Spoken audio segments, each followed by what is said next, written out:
Malheureusement, il semble que de nombreux autres partis et politiciens aient complètement perdu une caractéristique essentielle de notre Constitution, à savoir le principe de paix qui y est inscrit. Ce principe de paix est né après la Seconde Guerre mondiale, principalement parce que l'Allemagne devait être une puissance pacifique. L'Allemagne devait être perçue dans le monde entier comme un acteur de la paix. Le sol allemand ne devait plus jamais être le point de départ d'une guerre, et il ne devait plus jamais être le point de départ d'exportation d'armes de guerre, avec lesquelles des guerres et des violations des droits de l'homme sont commises, comme c'est actuellement le cas à Gaza par Israël, également avec l'aide d'exportation d'armes allemandes. Tout cela exige en fait d'être neutre et de s'engager pour une politique étrangère et de sécurité indépendante et souveraine, basée sur les intérêts de la souveraineté démocratique et de la majorité de la population, et non sur ceux de certaines entreprises ou du complexe militaro-industriel.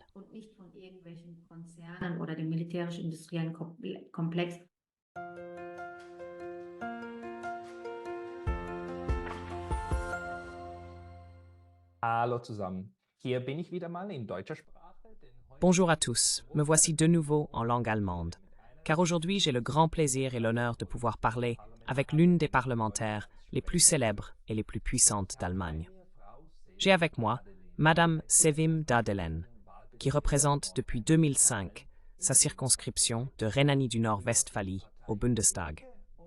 Autrefois pour le parti Die Linke, et depuis quelques mois pour le nouveau parti Bündnis Sarah Wagenknecht. Pour le nouveau parti, Madame Dardelen est d'ailleurs également porte-parole pour les affaires étrangères. Récemment, Madame Dardelen a également publié un excellent livre intitulé L'OTAN, un règlement de compte avec l'Alliance des valeurs. Vous pouvez imaginer combien cette lecture m'a réjoui. Nous allons parler aujourd'hui de ses critiques et analyses sur l'OTAN. Madame Dardelen, bienvenue à Neutrality Studies. Frau Dadelin, herzlich willkommen auf Neutrality Studies. Oui, merci beaucoup pour l'invitation. Nun, Frau Dadelin, Sie schreiben Eh bien, Madame Dardelen, vous écrivez magnifiquement à la fin de votre livre que la recherche d'alternatives à l'OTAN est une résistance contre une politique de guerre mondiale. Nous avons besoin de paix au lieu de l'OTAN. Pourquoi avez-vous écrit ce livre critique de l'OTAN maintenant? Et pourriez-vous nous présenter brièvement les thèses principales du livre? die Hauptthesen des Buches vorstellen. Ja, sehr gern. Warum ich es verfasst habe, Oui, très volontiers. Alors, pourquoi je l'ai rédigé? Nous assistons à une OTAN qui semble être à l'apogée de sa puissance, à savoir pour 75e anniversaire. Elle mise sur l'escalade si l'on analyse ce que fait l'OTAN. Mots-clés: guerre par procuration contre la Russie en Ukraine, la complicité avec Israël dans cette guerre meurtrière dans la bande de Gaza contre la population palestinienne, ou encore l'expansion vers l'Asie avec une prétention au pouvoir global, bien loin d'une restriction territoriale à la zone de l'Atlantique Nord. einer territorialen Beschränkung auf den Nordatlantikraum. Wir müssen konstatieren, dass diese NATO, die rundum... Et nous devons constater que cette OTAN, qui a été entièrement renouvelée après la guerre froide, est dangereuse et nous pousse comme jamais auparavant au bord d'une troisième guerre mondiale. Nous le voyons également dans les débats actuels. Pour cette politique d'escalade et d'expansion, l'OTAN a besoin de mythes, de légendes et de contes. Les grands mythes de l'OTAN sont qu'elle serait une alliance de défense, une alliance de démocratie et d'état de droit, et une alliance pour le respect des droits de l'homme et des valeurs. der Menschenrechte und von Werten sei. Und ich glaube, Voraussetzung, um die Realität zu sehen, ist es eben mit diesem... Et je crois que pour voir la réalité, il est nécessaire de régler ces mythes, de mettre les mythes à l'épreuve. C'est la condition préalable pour avoir une vision réaliste du pacte militaire, qui n'est rien d'autre qu'un pacte de guerre. Par conséquent, nous devons lancer la discussion urgente. De quoi avons-nous besoin à la place? Nous avons besoin de la paix au lieu de l'OTAN. Comment pouvons-nous instaurer la paix et une sécurité commune dans le monde? C'est à cela que doit servir ce livre. Il offre une évaluation et une analyse réaliste de l'OTAN. Pourquoi a-t-elle été fondée? quels sont les grands mythes, qu'est-ce qui motive l'OTAN. Et puis bien sûr le saut vers l'Asie, l'expansion de l'OTAN, et enfin la perspective. Und dann zum Ausblick zu kommen. Die NATO expandiert ja ständig. Aber L'OTAN ne cesse de s'étendre. Mais un endroit où elle ne s'est pas étendue, c'est la Russie. Nous savons que la Russie a frappé à la porte plus d'une fois et a demandé si elle pouvait aussi participer lorsque la guerre froide a pris fin. Comment expliquez-vous que l'OTAN semble constamment avoir besoin d'un ennemi? einen Feind zu brauchen scheint. Und man muss einfach mal in die Gründung der NATO schauen. Die NATO Et il faut simplement regarder la fondation de l'OTAN. L'OTAN a été fondée en 1949 par 12 États, dirigés par les États-Unis. Le prédécesseur de ce traité de l'Atlantique Nord était le traité de l'OEA, le traité de l'Organisation des pays latino-américains. Dès le début, il s'agissait en fait toujours, surtout pendant la phase de fondation, à l'époque de la confrontation systémique avec l'Union soviétique, de créer un Pax Americana, c'est-à-dire de créer une zone d'influence exclusive des États-Unis. Cela est en fait en contradiction avec la Russie en tant qu'État successeur de l'Union soviétique. Après la fin de la guerre froide, les États européens, conjointement avec le Canada et les États-Unis, se sont engagés par le biais de la Charte de Paris à établir un ordre commun de paix et de sécurité, une maison commune, globale et intégrative en Europe. integratives gemeinsames Haus in Europa zu gründen. Aber statt diese gemeinsame Friedens- und Sicherheitsordnung zu gründen, Mais au lieu de fonder cet ordre commun de paix et de sécurité, on a provoqué d'autres confrontations et escalades. L'alliance militaire a, contrairement aux promesses de ne pas s'étendre d'un pouce, d'un centimètre vers l'Est, avancé son expansion jusqu'aux frontières de la Russie. Aujourd'hui, l'OTAN sert, comme en 1949, d'instrument à la puissance dirigeante incontestée des États-Unis pour imposer, poursuivre, promouvoir et préserver leurs intérêts stratégiques et de sécurité. C'était prévu ainsi dès le début. Je parle de la Pax Americana, une zone d'influence exclusive des États-Unis. C'est toujours le cas aujourd'hui, et l'OTAN doit continuer à servir à maintenir les États-Unis comme hégémon mondial. C'est pourquoi on mise sur la dissuasion, le réarmement et la confrontation. und deshalb setzt man auf Abschreckung, auf Aufrüstung und Konfrontation. Wer so argumentiert wie Sie und ich, Quiconque argumente comme vous, et j'argumente de la même manière, est normalement accusé d'être des marionnettes de Poutine, pro-russes ou achetés, et qu'on recevrait de l'argent pour cela. Comment expliquez-vous ce narratif? Surtout en Allemagne, il est extrêmement fort. Est-ce vraiment, comme M. Stoltenberg l'a dit un jour, que les armes sont le chemin vers la paix et personne ne remarque que c'est de la folie? Pourquoi si peu de gens en Allemagne le remarquent-ils? wieso fällt das in Deutschland so wenigen Leuten auf? Ja, dazu gehe ich ja auch ein in meinem Buch, nämlich in einem Kapitel. Oui, j'aborde également ce sujet dans mon livre, notamment dans un chapitre sur la désinformation et la guerre cognitive de l'OTAN. Il s'agit du fait que l'OTAN s'efforce de gagner des guerres, non seulement sur le champ de bataille, mais aussi dans les esprits des gens. La propagande joue un rôle important à cet égard. Si vous parlez à un enfant de 3 ou 4 ans, il répondra tout à fait logiquement que les armes n'apportent pas la paix. Les armes entraînent plus de morts, plus de destruction et alimentent les guerres. Töten zur Förderung, zur Befeuerung eines Krieges und dass es das Gegenteil von Frieden ist. Und das ist aber Et c'est le contraire de la paix. umso mehr natürlich notwendig. C'est pourquoi il est d'autant plus nécessaire de mener une propagande qui explique aux gens que la guerre est synonyme de paix et que les armes sont des outils diplomatiques de paix, au lieu de dire que ce sont des outils de meurtre. Nous connaissons cela. Comme dans un État totalitaire, l'opposition est combattue par les médias grand public en la soupçonnant de collaborer avec l'ennemi. Il y a beaucoup de journalistes en Allemagne qui, de nos jours, qualifient quiconque et même légèrement opposé à l'envoi d'armes dans une guerre en cours et plaident plutôt pour des négociations d'amis de Poutine, d'agents du Kremlin ou autres. Putin-Freunde, Kreml-Agenten oder sonstiges hinzustellen. Und ich finde, das ist durchsichtig, eine sehr Et je trouve que c'est une propagande très transparente, que cela fasse toujours partie de la propagande de guerre. On le sait depuis les années 20 et 30 du siècle dernier.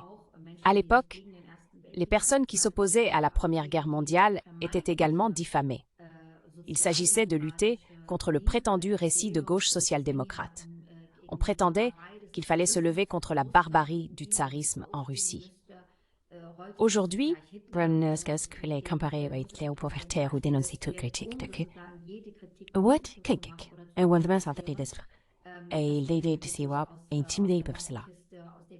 Und man sollte sich davon nicht einschüchtern lassen. Klar ist, dass diese Il est clair que ces partis et en partie la presse grand public misent sur une autre guerre, sur une escalade, sur une participation directe de l'Allemagne à la guerre contre la Russie. Et nous ne devrions pas nous laisser déstabiliser par cela. Nous aurons raison, tout comme nous l'avons eu, par exemple, pendant 20 ans avec cette guerre contre l'Afghanistan. Lorsque la guerre contre l'Afghanistan a commencé, il y avait aussi un déluge de propagande de guerre. Il s'agissait de la barbarie des talibans, de construire des puits. Il s'agissait de renvoyer les filles à l'école. Il s'agissait de défendre la sécurité et la liberté de l'Allemagne dans l'Hindou Kutch. Et lorsque nous avons dit il y a plus de 20 ans que cette guerre était une erreur, nous avions raison. On ne peut pas gagner une guerre contre le terrorisme. Man kann einen Krieg gegen den Terror nicht gewinnen. Man kann nur einen Kampf gegen einen Terror gewinnen. On ne peut pas gagner une guerre contre le terrorisme. Il est totalement absurde et méprisable de vouloir exporter la démocratie dans d'autres pays contre la volonté de la population. On nous a méprisés en prétendant que nous prendrions le parti des talibans et que nous ne serions pas des amis de l'humanité. Nous serions contre les interventions humanitaires. Je pense qu'il ne faut vraiment pas se laisser intimider. La paix signifie toujours l'absence de guerre, d'armes et d'instruments de meurtre. Les guerres sont favorisées par les exportations et les livraisons d'armes, non par les négociations diplomatiques que nous préconisons. En ce sens, nous ne devrions pas nous laisser effrayer, mais insister sur le fait que nous voulons créer la paix sans armes.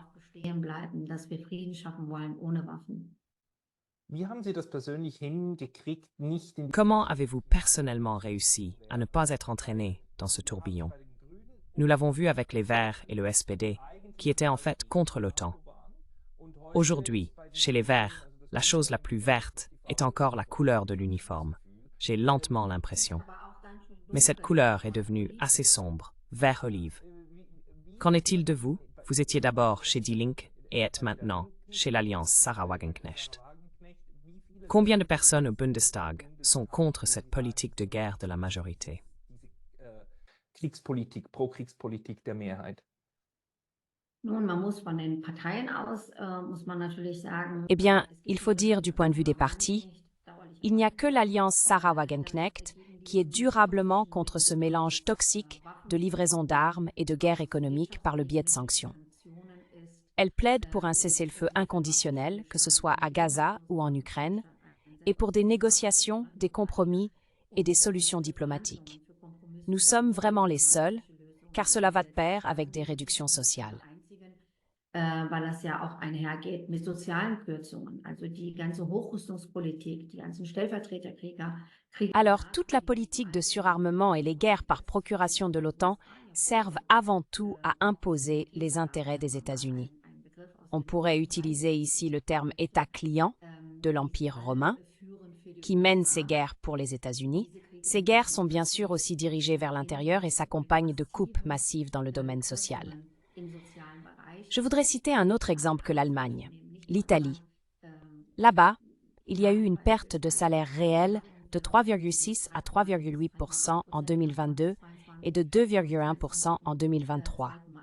Les chômeurs célibataires et les jeunes jusqu'à l'âge de 59 ans y ont maintenant subi des réductions de l'aide sociale. Beispielsweise wurde ihnen jetzt die Sozialhilfe gekürzt. Sie bekommen nur noch rund 250. Ils ne reçoivent plus que 250 ou 350 euros au lieu de 780 euros, et cela seulement pour 12 mois. Toute la politique de réarmement en Europe est financée par des crédits de guerre. Cela entraîne des déficits budgétaires qui sont combattus par des coupes dans les domaines social, de la santé et de l'éducation, comme en Allemagne. Contre ce mélange toxique, il n'y a que l'alliance de Sarah Wagenknecht. Nous avons l'AfD sur le côté droit de l'arène, qui se présente comme un parti de la paix. Mais l'AfD n'est pas contre le réarmement, bien au contraire, l'AfD est un parti pour le militarisme et pour le capital. AfD ist eine Partei für den Militarismus und für das Kapital. Sie unterstützen das 100 Milliarden. Vous soutenez les 100 milliards d'euros de dette spéciale pour la Bundeswehr et avez dit que c'était même trop peu. Pour vous, cela pourrait être nettement plus. Vous soutenez que l'Allemagne a prévu l'année dernière 90 milliards d'euros pour l'armement et l'armée, soit plus de 2% du produit intérieur brut, et souhaite en fait dépenser encore plus. Vous soutenez l'OTAN en tant que pacte militaire. Vous avez également soutenu lors du vote que l'OTAN soit élargie à la Suède et à la Finlande, ce que je considère comme une erreur fatale. L'élargissement vers le nord ainsi que l'élargissement vers l'est auparavant. L'AfD a soutenu cela et, contrairement à nous, non seulement n'est pas contre le réarmement et l'armement intensif, mais n'a également aucun problème avec les coupes sociales. Keine Probleme mit sozialen Kürzungen. Sie ist ja gegen einen gesetzlichen Mindestlohn oder auch die Erhöhung des Mindestlohns. Elle est contre un salaire minimum légal, l'augmentation du salaire minimum et la construction de logements sociaux. Mais il y a ici et là des députés dans différentes factions, que ce soit la faction CDU-CSU ou le SPD, qui reconnaissent cette folie. Cependant, ils n'osent généralement pas s'opposer publiquement à la ligne de la faction ou du parti, ce que je trouve très regrettable. Nous avons besoin de chaque voix contre la guerre et contre l'implication directe de l'Allemagne ou de l'OTAN dans cette guerre par procuration en Ukraine, qui comporte un énorme potentiel d'escalade. Was ein enormes Eskalationspotenzial birgt. Und darüber werden wir auch gleich noch sprechen, aber ich Et nous en parlerons également dans un instant. Mais je voudrais revenir sur quelque chose que vous mentionnez également dans la conclusion de votre livre, ce qui me réjouit le plus, également en ce qui concerne le nom de ma chaîne. Vous écrivez en effet que l'Europe doit revenir à la diplomatie et au droit international, et surtout avoir le courage de la neutralité. Pourriez-vous expliquer cela un peu plus en détail? En quoi voyez-vous la neutralité comme une partie de l'avenir de l'Europe? Neutralität als ein Teil der Zukunft Europas. Man muss vielleicht erstmal sagen, Mitglieder der Il faut peut-être d'abord dire que les membres de l'OTAN concluent un marché. Dès qu'on devient membre de ce pacte militaire, on perd l'indépendance autonome et aussi la souveraineté, tant dans la politique étrangère et de sécurité que dans la politique intérieure, car cela est bien sûr interconnecté. On abandonne pratiquement la neutralité, et je pense que cela signifie en retour que nous devons quitter ce pacte militaire pour être neutres.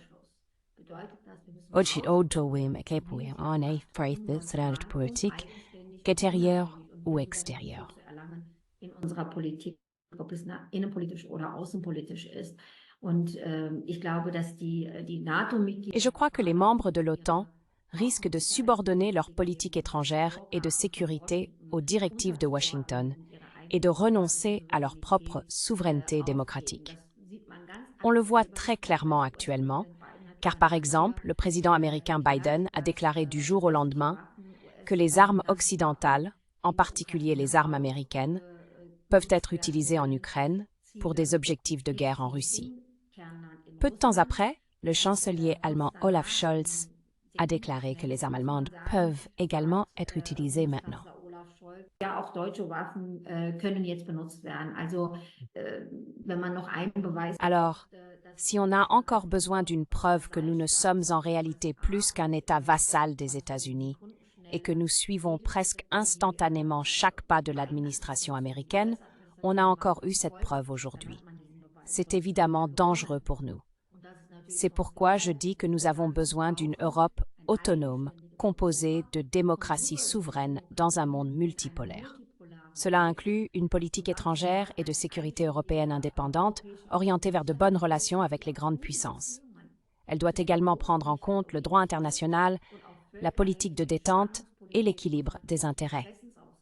Cela suppose qu'on arrête l'expansion de l'OTAN en Asie et en Europe. Expansion in Europa stoppt, dass man natürlich auch gleichzeitig eine Politik des Disengagement Qu'il faut bien sûr mener en même temps une politique de désengagement, comme l'a poursuivi par exemple George F. Kennan. Kennan était un homme politique extérieur important aux États-Unis. Il s'agit d'obtenir un désengagement des blocs militaires et de lancer une initiative diplomatique pour réduire le risque d'une confrontation militaire directe. Tout cela est important. Par le passé, on a vu que les pays qui adoptent une position neutre sont protégés contre les attaques. Ils ne sont pas perçus comme des États agressifs susceptibles d'attaquer et ne risquent donc pas d'être attaqués de manière préventive. Und deshalb präventiv angegriffen wird beispielsweise. Und diese Neutralität hat ja viele Länder, wie beispielsweise 200 Jahre die Schweiz. Et cette neutralité a protégé de nombreux pays, comme par exemple la Suisse depuis 200 ans ou encore l'Irlande. Mais cette neutralité est bien sûr sous pression. La neutralité de la Finlande et aussi de l'Autriche les a également protégés. Les deux pays ont historiquement tiré des avantages de cette neutralité, comme le retrait des troupes alliées et russes d'Autriche. En Finlande aussi, cette neutralité a protégé le pays. Je crois qu'il est erroné de penser que l'Irlande peut atteindre plus de sécurité en rejoignant un pacte militaire.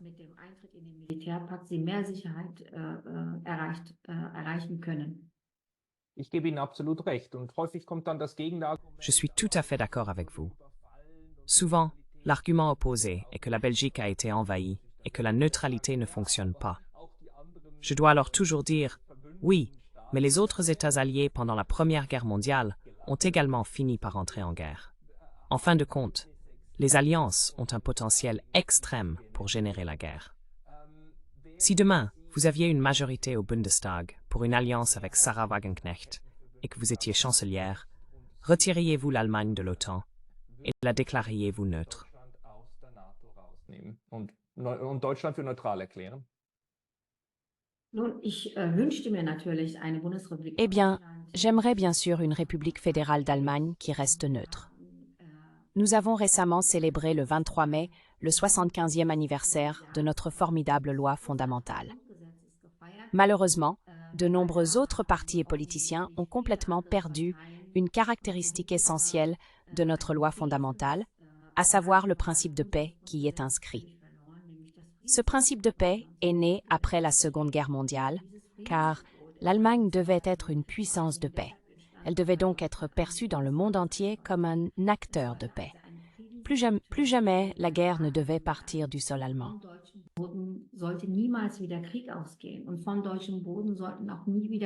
Et du sol allemand ne devrait plus jamais partir des exportations d'armes de guerre avec lesquelles des guerres et des violations des droits de l'homme sont commises, comme c'est actuellement le cas à Gaza par Israël, avec l'aide des exportations d'armes allemandes. Tout cela exige en fait d'être neutre et de s'engager pour une politique étrangère et de sécurité indépendante et souveraine, basée sur les intérêts de la souveraineté démocratique et de la majorité de la population, et non de certaines entreprises ou du complexe militaro-industriel, que ce soit en Allemagne ou aux États-Unis. C'est ce que je souhaiterais, mais il serait bien sûr illusoire de dire que de tels idéaux pourraient être atteints dès demain.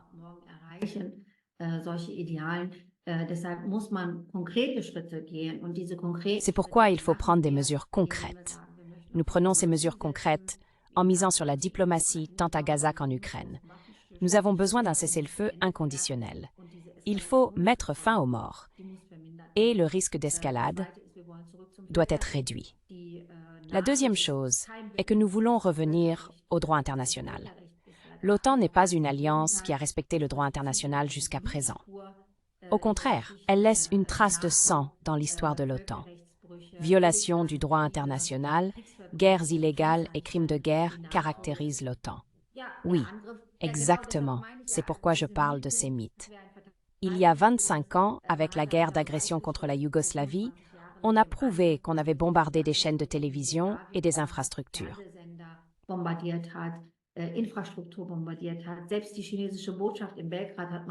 Même l'ambassade chinoise à Belgrade a été bombardée par l'OTAN. Ces bombardements n'avaient aucune autorisation en vertu du droit international. 20 ans de guerre en Afghanistan ont été menés avec de nombreux crimes de guerre qui restent impunis à ce jour. La puissance dirigeante de l'OTAN, les États-Unis, a mené une guerre illégale contre l'Irak avec l'aide d'autres États alliés de l'OTAN et de l'infrastructure de l'OTAN. Même des pays comme la République fédérale d'Allemagne, qui ne se sont pas activement impliqués dans cette guerre, ont mis à disposition l'infrastructure de l'OTAN sur le sol allemand et ont ainsi également soutenu cette guerre.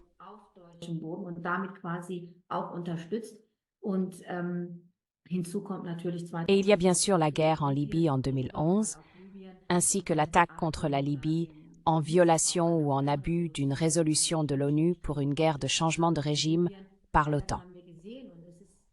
Nous avons vu tout cela, et ce n'est pas une alliance de défense. Selon l'Université Brown américaine, la puissance dirigeante de l'OTAN, les États-Unis, est responsable de la mort de 4,5 millions de personnes au cours des 20 dernières années dans cette guerre contre le terrorisme. Si l'on veut mettre fin à cela, il faut bien sûr revenir au droit international.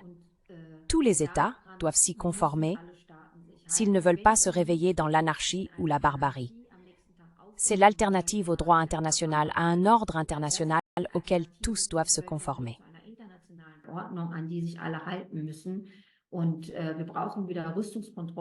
Et nous avons de nouveau besoin de traités de contrôle des armements.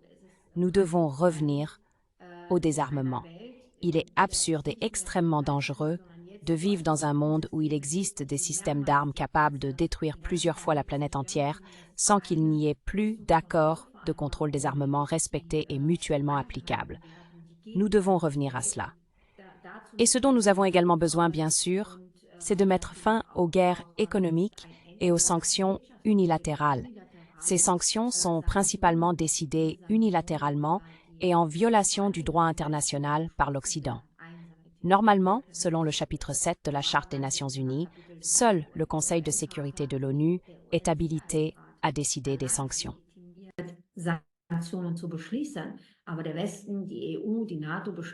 Mais l'Occident, l'UE et l'OTAN décident simplement des sanctions pour eux-mêmes, ou les États-Unis les décident.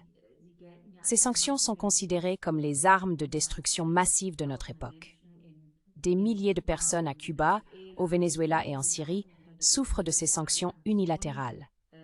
Sans parler des guerres économiques qui nous amènent au bord d'un effondrement économique, même dans les nations industrielles en Europe. Par exemple, les sanctions contre la Russie, cette guerre économique, ou maintenant la guerre économique contre la Chine, particulièrement fomentée par les États-Unis, 100% de droits de douane sur les voitures électriques, 50% sur les semi-conducteurs et les panneaux solaires, 25% sur les batteries et les grues portuaires.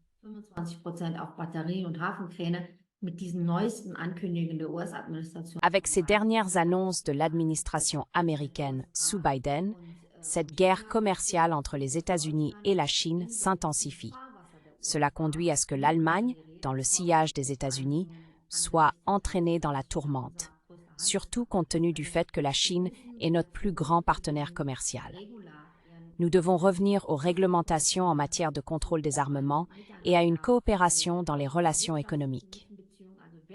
Nous devrions nous éloigner de l'escalade des relations économiques avec la Russie et la Chine et revenir au droit international et à la diplomatie.